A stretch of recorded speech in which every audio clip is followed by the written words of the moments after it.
number 2 on the agenda, to receive declarations of interest from members in respect of any matter on the agenda. Do I have any declarations of interest from any members? No. All right. Agenda item 3, to agree by general affirmation the minutes of the previous meeting held on September 17, 2024. Could I have verbal agreement for those minutes? Yes. Thank you. Number 4, to consider any items that the chairman agrees to take as urgent business. I have none. Agenda item 5, amendments to the Hackney Carriage and Private Hire Licensing Policy as a result of the DFT Best Practice Guidance 2023. I will invite Mr. Bryan to introduce this report. Thank you. Chair, thank you. Members, the first report in front of you is to report on the outcome of the public consultation and to seek the committee's endorsement of the proposed amendments to the Hackney Carriage and Private Hire Licensing Policy as detailed in Appendix 1. The 8-week public consultation has concluded, and the report gives the details of the responses to the consultation. The recommendation of the report is that the committee is recommended to endorse the amendments to the policy.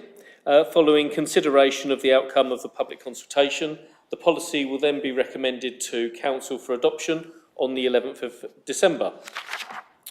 The committee will be aware that this was considered by yourselves on the 29th of July. And following the consultation, the licensing authority has received 12 responses in respect of the proposals. If I list through the responses in respect of each area, in respect of increasing the duration of points from 2 to 3 years, there was just one response from a driver who responded that he was in favour of the change. The introduction of disability awareness training for private hire operators. One operator supported the amendment. Member of public supported the amendment. An operator asked if the training was for their call handlers or just the licence holder, and the training is proposed just to be for the named operator. In respect of the prohibition on private hire vehicles displaying a roof sign, one operator stated that this wasn't an issue for them as they did plate exempt work and do not need to display a roof sign. 3 private hire operators and drivers were not supportive of the measure. They did state that the roof sign had been an extremely helpful tool to advertise and also to recognise the private hire vehicles in busy environments such as airports or stations. They didn't believe that the removal of roof signs would assist the public, as they're often confused between the types of licensed vehicles anyway. One operator asked if this proposal meant that the implementation of door signs distinguishing vehicles hadn't worked, meaning that members of the public were getting into private hire vehicles, displaying roof signs, believing they're taxis. He did state that no one from his company had ever taken a passenger without a booking, and he highlighted that out-of-district vehicles working in the area pose more of a problem than roof signs on private hire vehicles. 2 Hackney drivers were in favour of the removal of roof signs from private hire vehicles, and another private hire operator and driver was opposed to the proposal. In respect of the removal of the requirement for licensed vehicles to carry a fire extinguisher, there was 2 responses from drivers who were supportive of this change, and there was no comment on the final proposal in respect of wheelchair accessible vehicle proprietors, ensuring that the driver they rent the vehicle to has had the training. If the committee agrees to the implementation of the amendments, it will be recommended for the Council for adoption on the 11th of December. One item I just need to point out to yourselves in Appendix 1 on page 11, where we have the proposed amendment to the policy and conditions for emergency equipment. The members will note that it still mentions fire extinguishers within the proposed amendment. Of course, the amendment will leave only the reference to the first aid kit and will remove all reference to the fire extinguisher. That's the report in front of the committee in respect of the DFT Best Practice Guidance amendments. Thank you, Mr. Bryan. Committee members, do you have any comments or questions to make? No? Thank you very much. In that case, we will go straight to the recommendation on page 5. Would you please vote using your electronic mechanisms for that recommendation?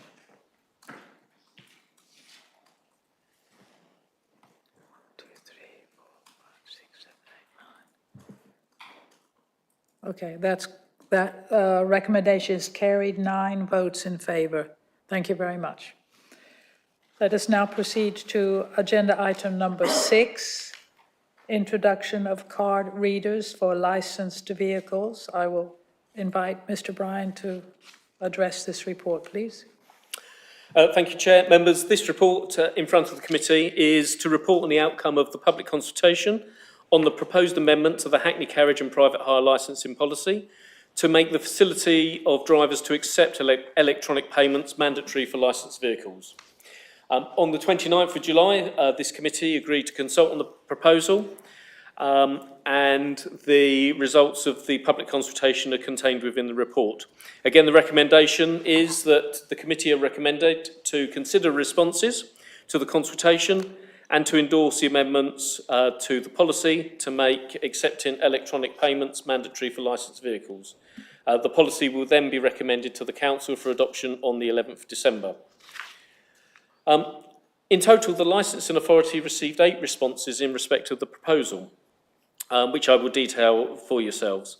A driver operator stated that taking card payments is a must if anyone wants to grow their business, and also explained that there's one particular payment system called Zettel, which offers payment options to iPhones without the need for a separate card reader. They did point out the drawbacks are the delay in payment and a small commission charge, but state that this is offset by the increase in customers being able to take card payments that generates. They also state that card readers do not work in poor signal areas, but to compensate for that, they either take payment at the start of the journey, or if they know they're dropping off at hotels, use the Wi-Fi at the hotels where they drop off.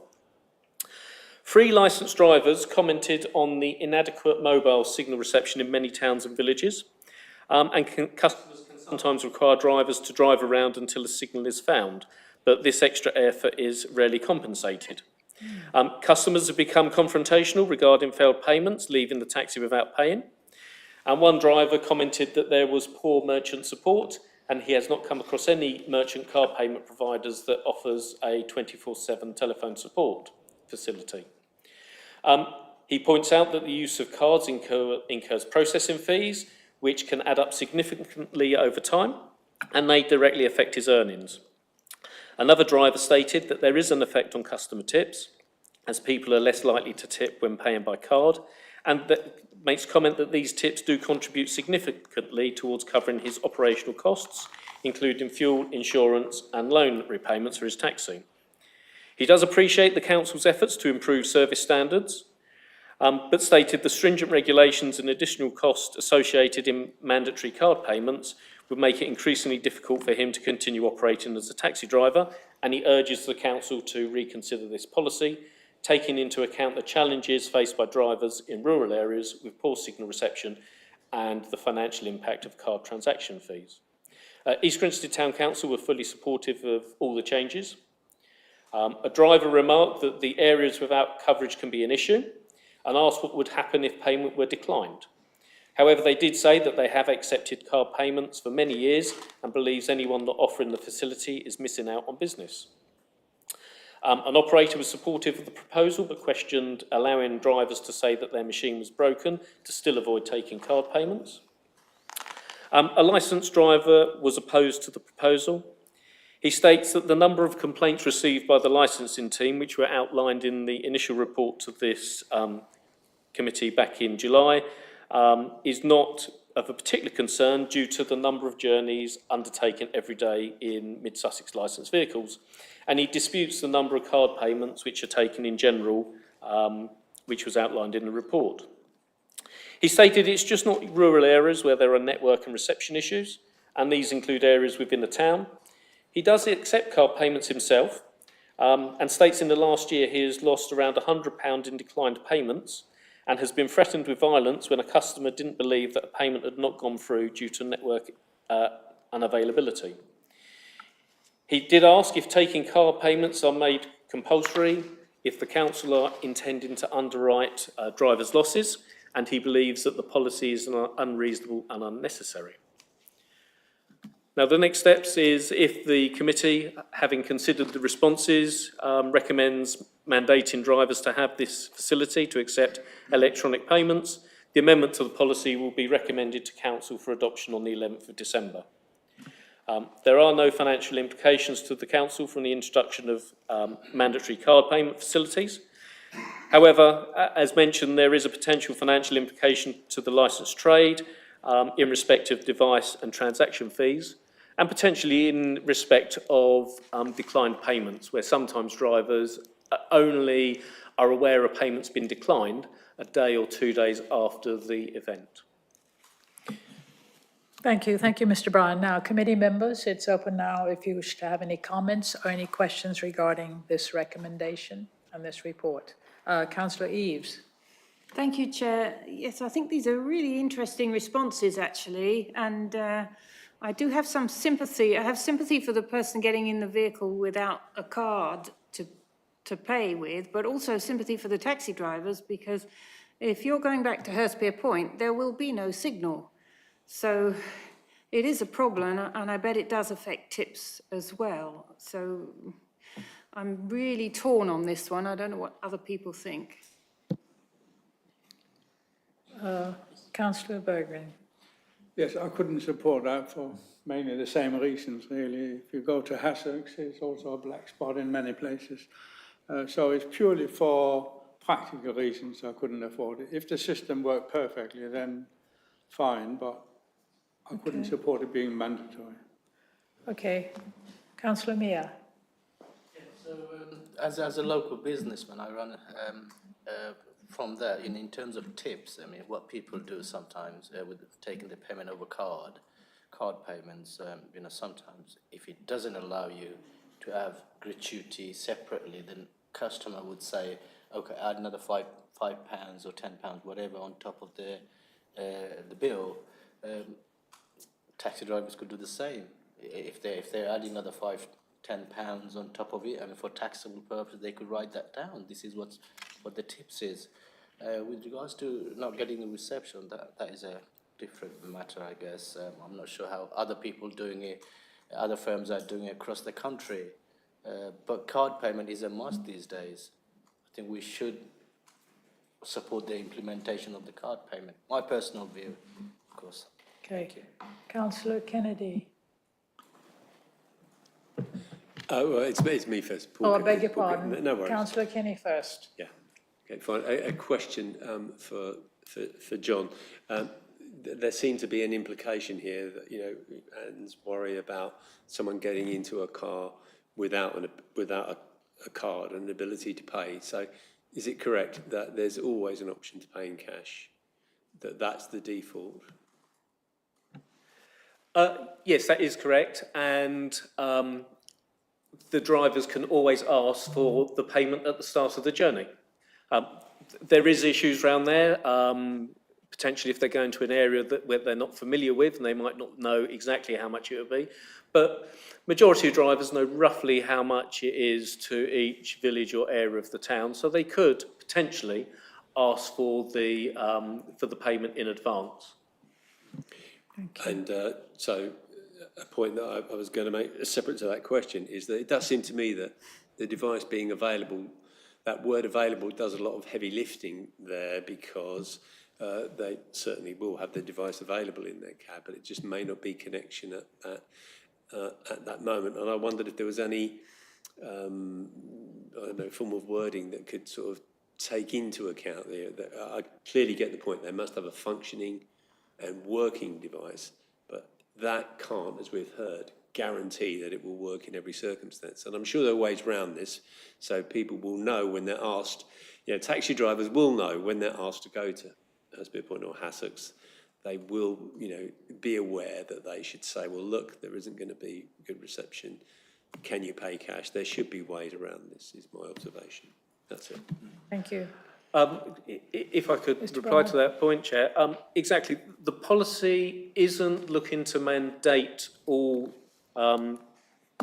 journeys payment by card. It's to give the facility for people to be able to pay by card if they wish. So it gives the option. Drivers can still ask for payment in advance or point out to passengers that there's no or unlikely to be any reception in a particular area. What the policy isn't saying is that all payments have to be by card. It's just to ensure that the facility is there for members of the public if necessary. Thank you, Mr. Bryan. Councillor Kennedy. Thank you, Chair. You've actually answered the question, or one of the questions I was going to ask, because I think it needs to be made clear that this option of what we're doing is mandating people to carry the facility, but they're still able to take cash. And I mean, I sympathise, I know exactly what we're talking about here, because frequently being caught out and about in mid-Sussex without a signal, and it's bound to happen, particularly late at night, and it, of course, can engender very difficult situations for cab drivers, so I sympathise with that. I just wondered also what the policy is in our surrounding neighbouring areas on this.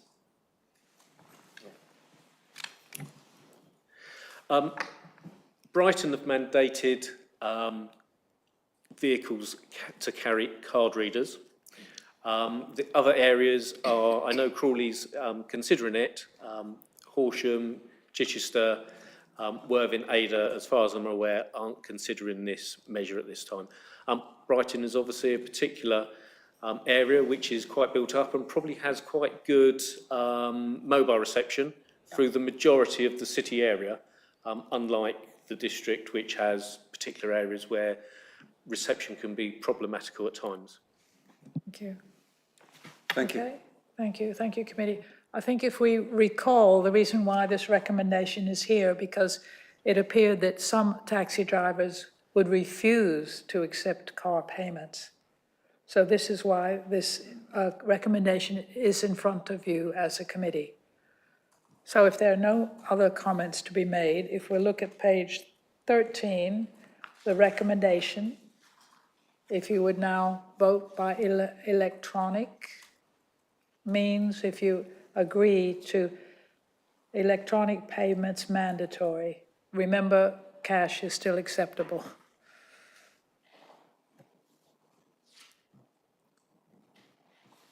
Okay, so 6 have supported this recommendation, 2 do not support it, and 1 abstention. So the recommendation is agreed. Thank you, committee. Right, if we move on to item number 7, wheelchair accessible vehicles, and I will ask Mr. Bryan to introduce this, please. Thank you, Chair. Members, the purpose of this report is to report on the outcome of the public consultation and to seek the committee's endorsement of the removal of the cap on Hackney vehicle licences, and that all new Hackney vehicle licences are only issued to wheelchair accessible vehicles. The committee be aware that currently we have a cap of 154 Hackney carriage vehicle licences that were issued. And of those, 31 are wheelchair accessible vehicles. The aim of the policy is to try and increase the number and availability of wheelchair accessible vehicles across the district. The report was following the consideration of a petition outlining the lack of availability of wheelchair accessible vehicles, which unduly restricts the ability of disabled members of the public to access a taxi service, and this matter was considered by the committee on the 29th of July, where the committee agreed to consult on the proposal to remove the current cap, but on the basis that all new licences will only be issued to wheelchair accessible vehicles and they cannot be transferred to a saloon vehicle licence. The committee are recommended to consider the responses to the public consultation and to endorse the removal of the current cap, to issue new Hackney vehicle licences for wheelchair accessible vehicles only. If recommended, it will go to the council for adoption at the meeting again on the 11th of December. So in respect of this change to the policy, the licensing authority received 12 responses, of which 10 supported the proposed change. There was a licensed private hire driver and operator who supported the delimitation. CTS Traffic, who conduct our unmet demand survey every 3 years, commented that they stated that any delimitation would likely have a very marginal, if any, impact on wheelchair accessible vehicle availability. Member Public was supportive of the removal, stating that by amending the cap would potentially give them and others who are in wheelchairs their lives back by having more vehicles available. A Member of Public who's the parent of a young wheelchair user was fully supportive of the removal of the cap. Another Member of Public was in favour of all the proposed amendments, but also made comment if the cap was removed that the licensing authority monitored the situation, actually to see if it did achieve an improvement in the number of available vehicles. They also made comment that they were in favour of extending the vehicle age to 12 years for wheelchair accessible vehicles to give drivers an incentive to invest in those types of vehicles. A further operator was in favour of delimitation. A Hackney driver made comment on the size of the petition, which I believe was 137 responses, and the small response received in relation to the obviously population of Mid-Sussex. They did state that if there was a genuine need for more wheelchair accessible vehicles, that the council should increase the number of plates by an extra 10 licence plates and to appraise the effect before full delimitation. A Member of Public who volunteers for MENCAP supported the proposal, outlining the issues for people with disabilities that they encounter when trying to get a wheelchair accessible vehicle in the East Grinstead area. Wheelchair user was supportive of the measure and outlined the experiences and issues that she has when trying to get a taxi. 2 further members of the public supported the proposal, and a Member of Public supported the proposal and also requested some leniency with respect to the vehicle age. And a licensed driver opposed removing the cap as they didn't believe this would provide any additional vehicles. They pointed out the cost of purchase of a wheelchair accessible vehicle and recommended that the age limit is extended to make it financially viable. They did suggest that as an incentive to attract drivers to the East Grinstead and Burgess Hill areas, the council should pay for station permits for new drivers, and he also highlighted the cost in what's called dead mileage for wheelchair accessible vehicles to travel to Burgess Hill from Haywards Heath, and that it's not viable for them to accept these jobs. Just to explain the dead mileage, if he's in Haywards Heath and gets a call down to Burgess Hill, the journey between Haywards Heath and Burgess Hill, he doesn't get compensated for. It's only the journey from taking the passenger in Burgess Hill. Obviously, the committee couldn't consider adding an additional charge because that would be seen as discriminatory towards disabled people who wish to use wheelchair accessible vehicles.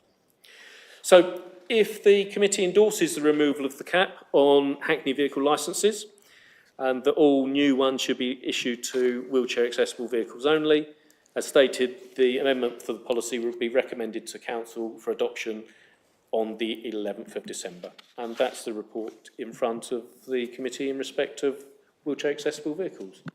Thank you, Mr. Bryan. Now, committee, I open this up for your discussion, comments or questions. Yes, Councillor Eaves. Thank you, Chair. Thank you, Mr. Bryant, for that report. It's very interesting to look at page 20 and see these responses. Of the 12, pretty much everyone was in favour of removing the cap on the number of vehicles, and that therefore the ones that come in now will be WAVs. There's only one who was against. 3 of them did say it probably won't do any good. So that's really interesting for us to look at. What we're trying to achieve here is that people in, say, East Grinstead or Burgess Hill actually can get a taxi. And that's the problem. 3 people out of the 12 also said it would be a good idea to extend the age of the WAV to 12 years. And you remember on the 29th of July at that meeting, officers did put that to us and recommend it because the WAVs cost so much to buy. And this committee in its wisdom decided not to even put that out for consultation, which I very much deplore. And the last comment I think is really interesting, this idea of paying for station permits. And I'd like to ask through you, Chair, whether this would be possible and how much that would be as a cost to the council. Thank you. Thank you. Mr. Bryan?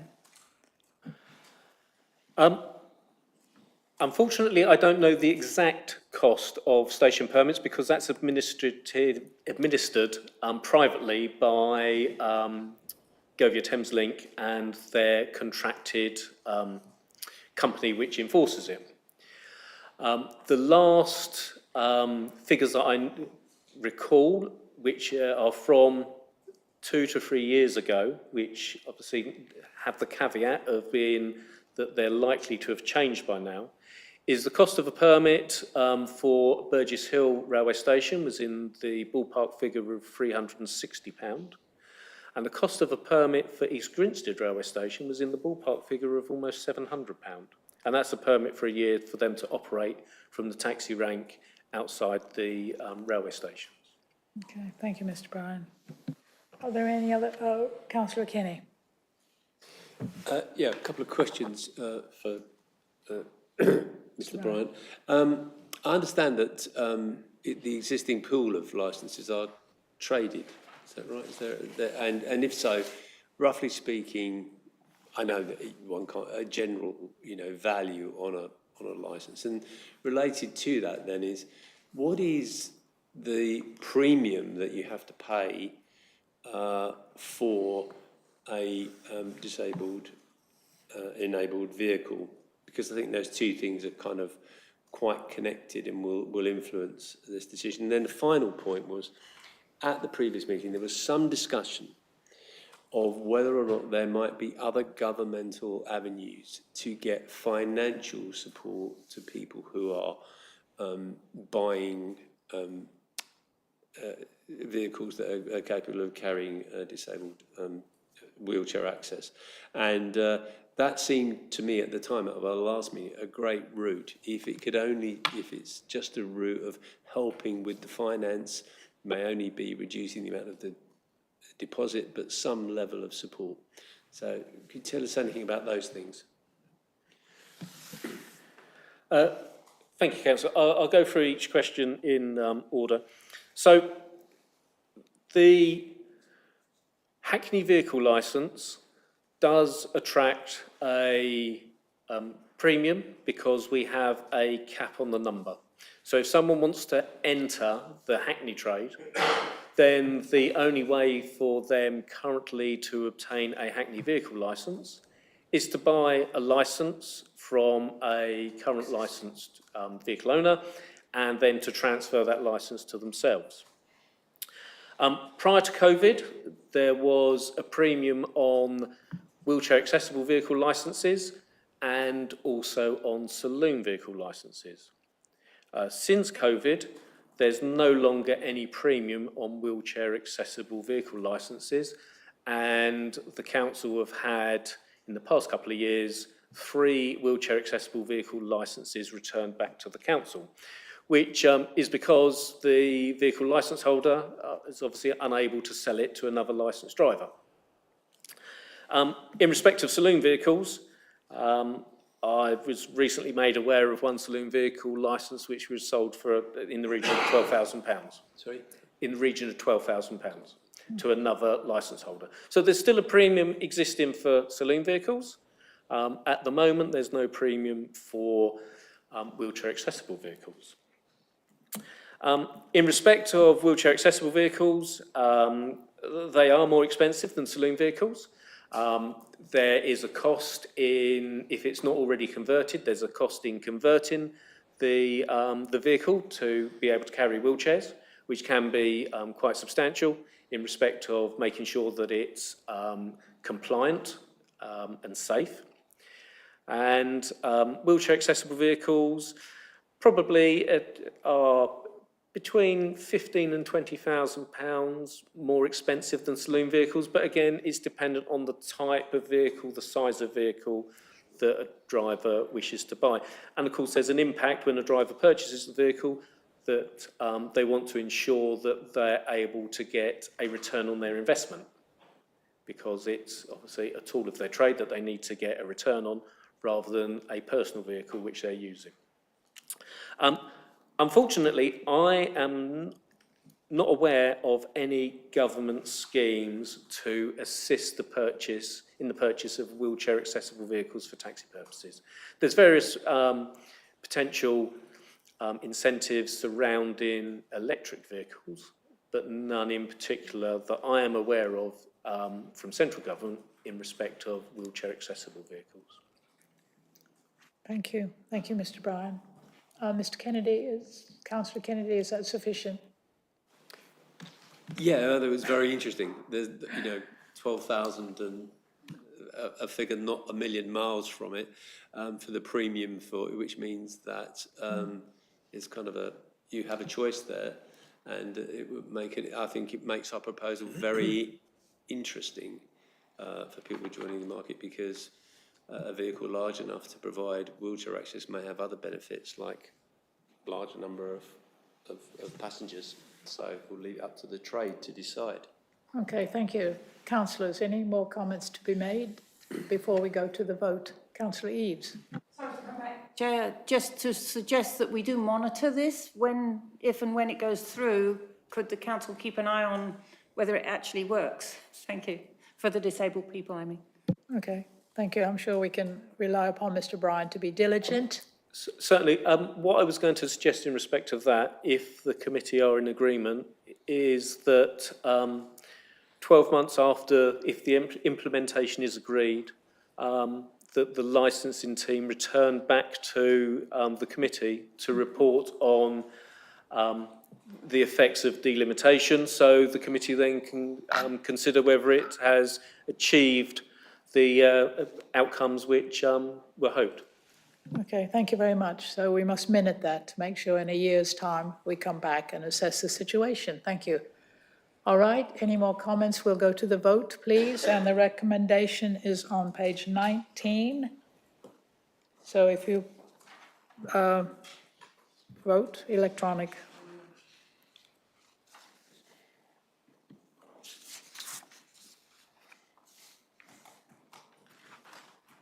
And that's 9 in favour of recommending this recommendation. Thank you, committee.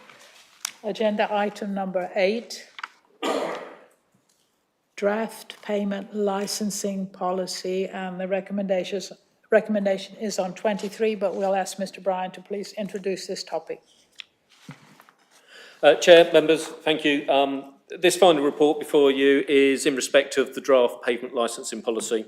The matter first came in front of you on the 29th of July and was subject to 8 weeks public consultation, which commenced on the 5th of August. The recommendation of the report is that the committee are recommended to endorse the draft policy, Appendix 1, prior to recommendation to Council for adoption. Within this consultation, unfortunately, there was only 5 responses received, despite consulting with obviously elected members, parish councils, the police, members of parliament, all pavement licence holders, business organisations, local disability groups. Of the responses, there was, in essence, a question from a district councillor if a plan of the tables and chairs has to be displayed at the premises. The response is there's no requirement to display a plan under the Act. The pavement licence itself does include a plan, and the licensing team do monitor with compliance visits to ensure that the tables and chairs are placed in accordance with the plan in the issued licence. East Grinstead Town Council was supportive of the policy. They made comment that there was no mention of A-boards within the policy. A-boards are actually one of the items specifically excluded within the Act, and their regulation sits with West Sussex County Council Highways. Haywards Heath Town Council made comment on the proposed fees for the issue of the licence, and they stated their members wanted any increase to reflect the costs of administering the licence regime. And they felt that a note of caution should be raised regarding the impact that higher fees might have on small independent local businesses. As you see in the report, the fees are actually set on a cost recovery basis to recover the cost of administering the licensing regime. Hart Country Stores also have Haywards Heath, which are the holder of a current pavement licence, Their comments related to the proposed fee. They mentioned, obviously, as we know, it's a very difficult financial environment for retail and catering. And they asked that the 350 maximum fee for renewal applications only be charged in exceptional circumstances where an applicant has previously caused the need for regular checks and inspections, and that where businesses follow the rules and require minimum checks and inspections, they suggest a minimum fee to be levied. The fees which are set actually reflect the cost of administering the licensing regime as a whole. And Disability Access East Grinstead made general comments surrounding issues in respect of access for disabled and visually impaired people. And this is actually included in the policy. It's a consideration within the policy and the licensing conditions. And pavement licences are closely monitored by the licensing team during our compliance visits throughout the district. There are no amendments to the proposed policy and scheduled conditions. And as I stated, following endorsement by the committee, the draft policy will be considered by council for adoption. Okay, thank you, Mr. Bryan. Committee members, any comments or questions? So I must say I had a question for Mr. Bryan, which was apparently pavements and footways are actually considered highways. So when you see in front of the local pub, tables and chairs, it's a highway. Anyway, you learn all the time. Anyway, if there are no comments to make, I'll take the committee straight to the recommendation, which is on page 23. So if you would like to vote on that now, please.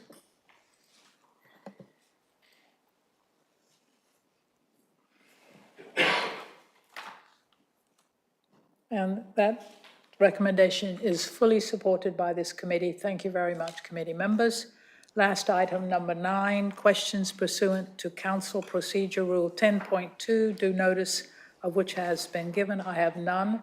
So we'll close this committee meeting at 7:37. Thank you for your attendance.